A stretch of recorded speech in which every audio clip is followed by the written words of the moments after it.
আসসালামু আলাইকুম। আমি এখন রান্না করব খুবই ঝটপট এবং দারুণ মজার একটা জিনিস। এটা হচ্ছে দই দিয়ে ইলিশ মাছ রান্না। তো এই রেসিপিটা আমাকে পাঠাইছেন সুদূর অজানি কোনো দেশের না জানি কোন জায়গা থেকে লুবনা আজাদ। তো আমি রান্না করার পর খেয়ে দেখলাম এতই মজা, সত্যি এর ঝোলটা সহ একদম আঙ্গুল চেটে খাইতে ইচ্ছা করে। রান্নাটা খুবই সোজা, 15 থেকে 20 মিনিটের মতো লাগে, ঝটপট করে ফেলা যায়। আর খাইতে তো বললাম কি অবস্থা। তো আসেন থেকে শুরু করা যাক। আমি এখানে 5-6টা দেশি পেঁয়াজ বেরেস্তা করে গুঁড়া করে নিচ্ছি। আপনাদের এটা একটু লম্বা সময় দেখে আমি দেখাইলাম না, বেরেস্তা যেভাবে হোক গুঁড়া করে নিলেই হলো। এতে প্রায় 6টার মতো দেশি পেঁয়াজ লাগছে। পেঁয়াজগুলো বেরেস্তা করে আমি গুঁড়া করে নিচ্ছি যাতে 2 টেবিল চামচের মতো হয়।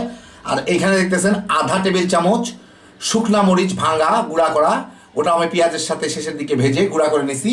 ওই দুইটা এখন আমি মিশাবো, সাথে একটু স্বাদ মতো লবণ দিয়ে দিচ্ছি, দিয়ে একটু মিশায় নিচ্ছি। এই 4-5টা শুকনা মরিচ ভেজে নিয়েছি আমি, তাতে এইটুকু হয়ে গেছে।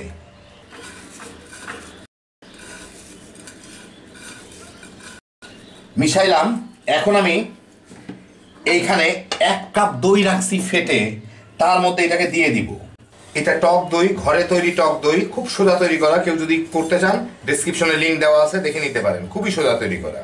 পেঁয়াজের বেরেস্তা টেস্তা করা বেশ সময় সাপেক্ষ ব্যাপার, সেই জন্য আপনাদের আমি এটা দেখাইলাম না। অনেকে আপনারা জানেন কীভাবে পেঁয়াজের বেরেস্তা করতে হয়, কুচি কুচি কেটে ভেজে নিলেই হয়ে গেল।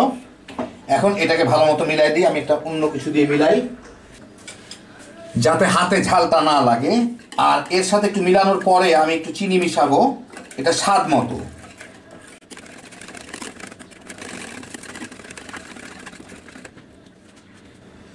আমি এখন একটু টেস্টটা দেখি। দেখলাম। এখন এর সাথে স্বাদ মতো চিনি মিশাইতে হবে, একটু হালকা নোনতা মিষ্টি টাইপের যাতে হয়। আবার একটু স্বাদ টেস্টটা দেখি। দারুণ। এখন আমি এর মধ্যে কেটে ধুয়ে রাখা 4 পিস ইলিশ মাছ দিয়ে দিব।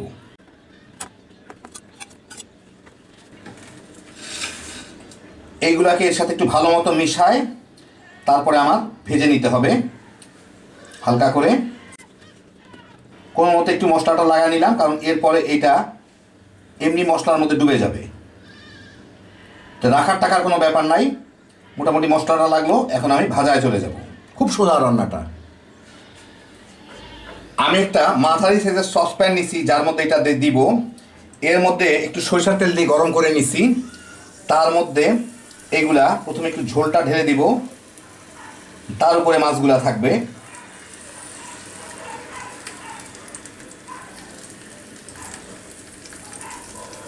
একটু ফাঁক ফাঁক করেই দেই, উপরেও থাকবে নিচেও থাকবে।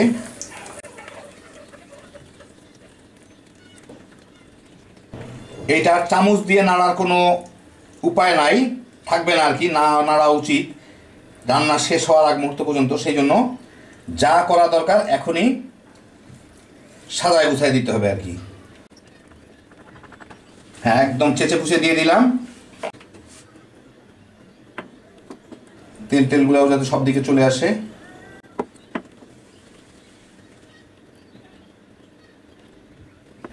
এখন চুলার জালটা ছিলই, জালটা একটু বাড়ায় দেই। বাড়ায় দিয়ে এটা বলকে নিয়ে এসে আমার খুব অল্প আছে এটাকে ঢেকে প্রায় মিনিট 10 এক পাশটা রান্না করতে হবে। একটু বলক চলে আসুক, কয়েক সেকেন্ডের মধ্যেই চলে আসার কথা।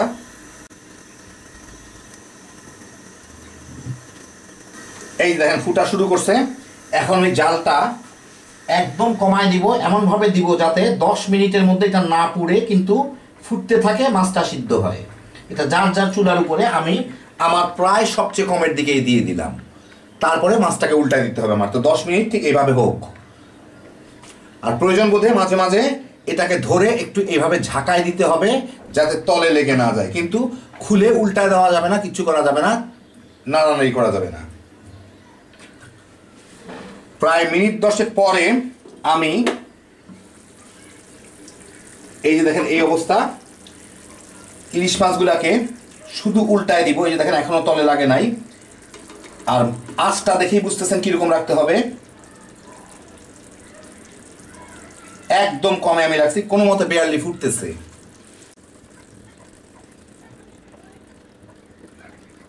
একটু মাখা মাখা টাইপের হবে, তো এটা আরো 8-10 মিনিট 10-12 মিনিট রাখলেই হয়ে যাবে। কারণ দেখতে পাচ্ছেন একদম তেল ছেড়ে দিছে, উপরে তেল চলে আসছে আর ঝোলও অত নাই।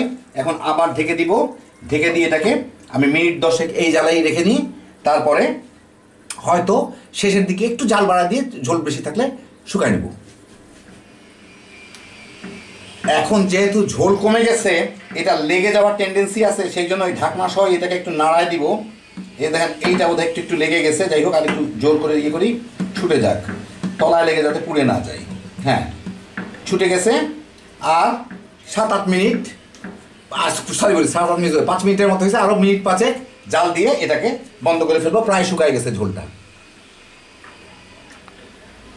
আরও 5-6 মিনিট পরে আমি চুলার জালটা বন্ধ করে দিই। এটা একটু উঠাই, বাক্সে হয়তো আমার ক্যামেরার লেন্সটা ঘোলা হয়ে যেতে পারে, দাঁড়ান। এই যে দেখেন একদম পুরো তেল তেল ছেড়ে এটা রেডি, প্রায় শুকায় গেছে।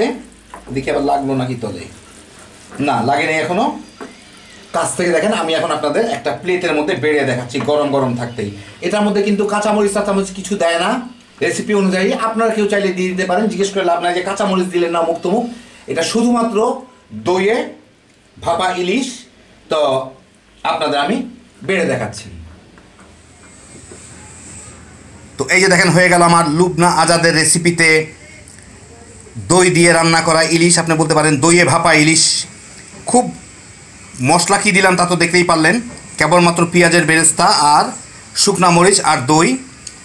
আমি প্রথমে একটু সন্দেহ ছিলাম কী অবস্থা, কিন্তু আমি একটু টেস্ট করে দেখলাম চামচ থেকে, ওই ঝোলটা আর কি, ঝোলটা যা হবে খাইতে তো তেমন হবে। অদ্ভুত মজার জিনিসটা, কত সহজে ইলিশ মাছ রান্না করা যায় এবং কত মজার, এইভাবে রান্না করলেই বুঝতে পারবেন। আসলে ইলিশ মাছ রাঁধতে তেমন কোনো মশলারই দরকার হয় না, এটা মাছটা নিজেই মাছের রাজা, হ্যাপি জোশের একটা আইটেম।